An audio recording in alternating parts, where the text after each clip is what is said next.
بسم الله الرحمن الرحيم. باسم جمعية الشام للأيتام وباسم أيتام الغوطة الشرقية المحاصرة نتوجه بالشكر الجزيل إلى الإخوة في حملة أهل الخير في بلاد الحرمين عن طريق الأخ أبا عبد الرحمن لتقديمهم وجبات إلى 1000 يتيم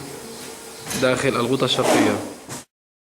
يا أيها الذين آمنوا كتب عليكم الصيام كما كتب على الذين من قبلكم لعلكم تتقون أياما معدودات فمن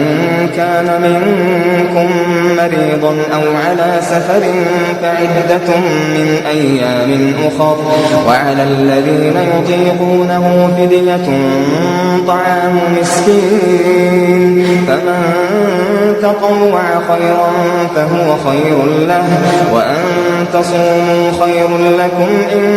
كنتم تعلمون شهر رمضان الذي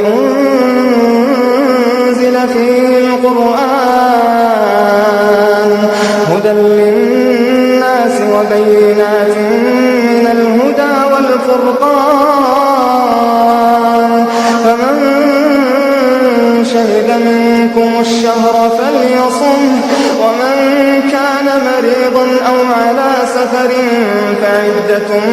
من أيام أخر يريد الله بكم اليسر ولا يريد بكم العسر ولتكملوا العدة ولتكبروا